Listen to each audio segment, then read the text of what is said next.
Today,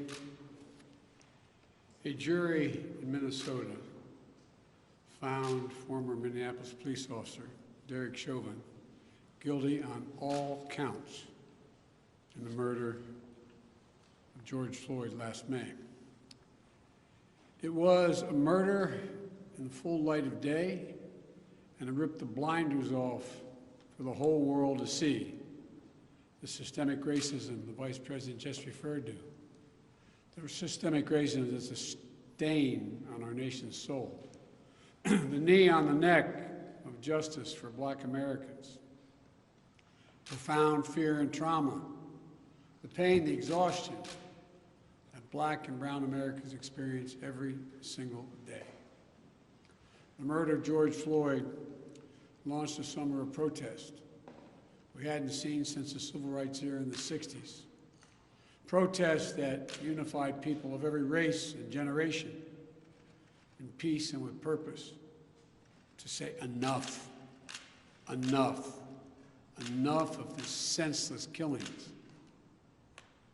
Today's verdict is a step forward.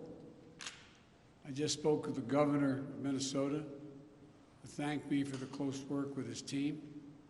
I also spoke with George Floyd's family again, a remarkable family of extraordinary courage. Nothing can ever bring their brother, their father back.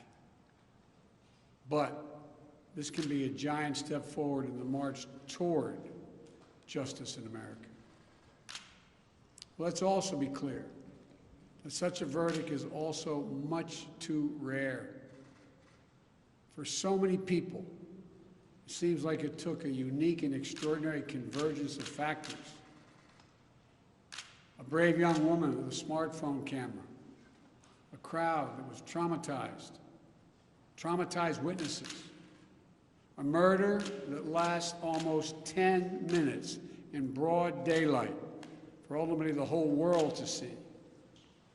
Officers standing up and testifying against a fellow officer instead of just closing ranks, which should be commended.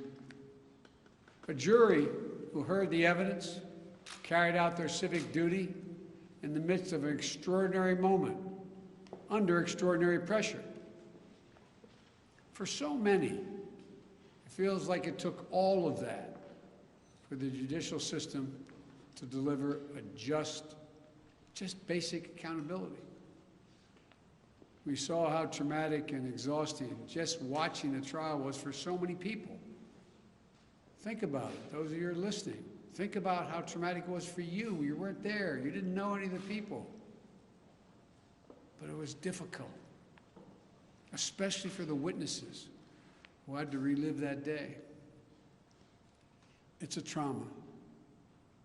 On top of the fear so many people of color live with every day when they go to sleep at night and pray for the safety of themselves and their loved ones.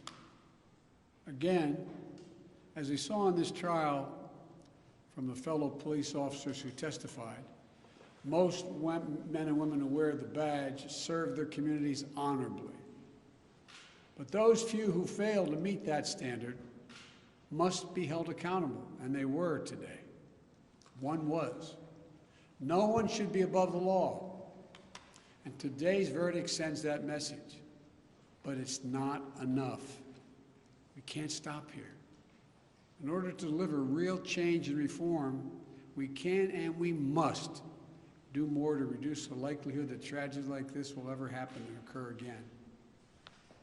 To ensure that Black and brown people, or anyone, so they don't fear the interactions with law enforcement, that they don't have to wake up knowing that they can lose their very life in the course of just living their life. They don't have to worry about whether their sons or daughters will come home after a grocery store run, or just walking down the street, or driving their car, or playing in the park, or just sleeping at home. And this takes acknowledging and confronting head-on systemic racism and the racial disparities that exist in policing and in our criminal justice system more broadly. You know, state and local government and law enforcement needs to step up, but so does the federal government.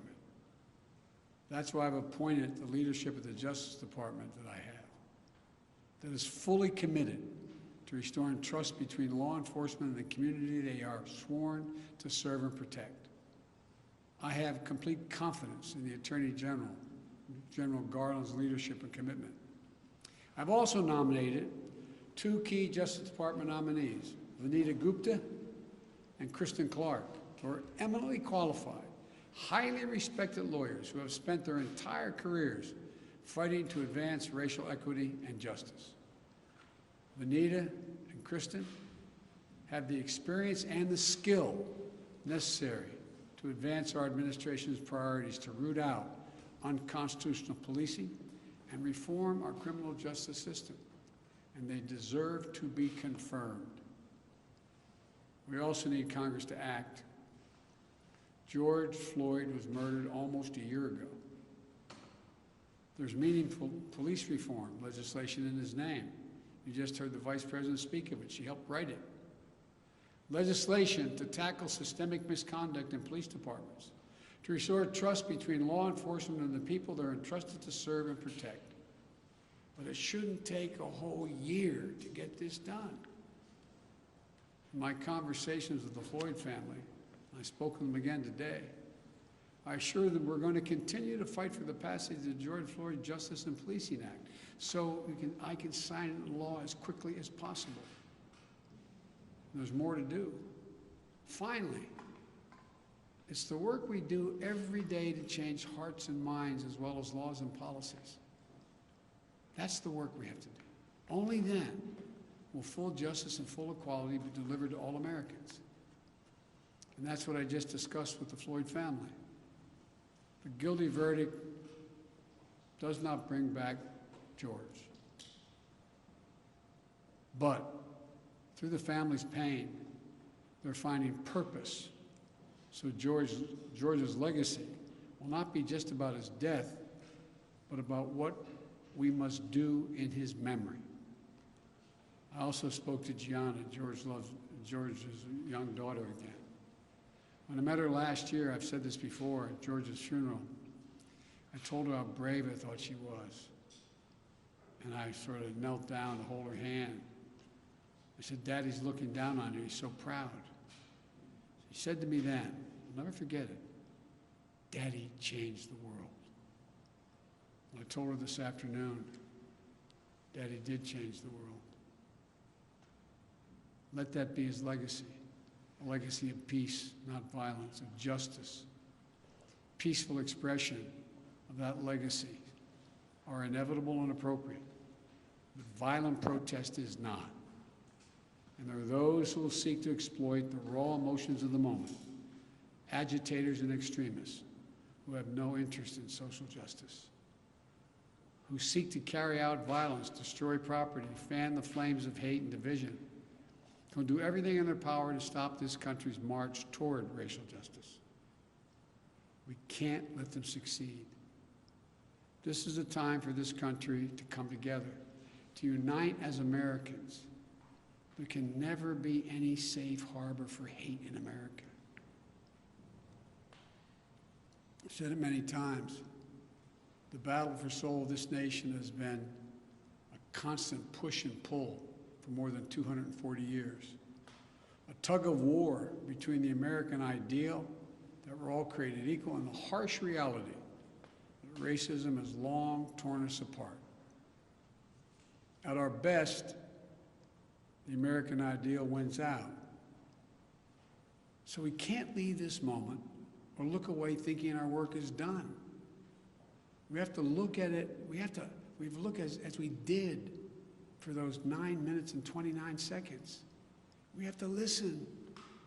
I can't breathe. I can't breathe. Those are George Floyd's last words. We can't let those words die with him. We have to keep hearing those words. We must not turn away. We can't turn away.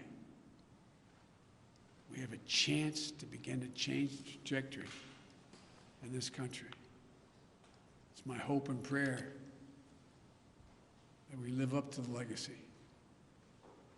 May God bless you. May God bless George Floyd and his family. Thank you for taking the time to be here. This can be a moment of significant change. Thank you.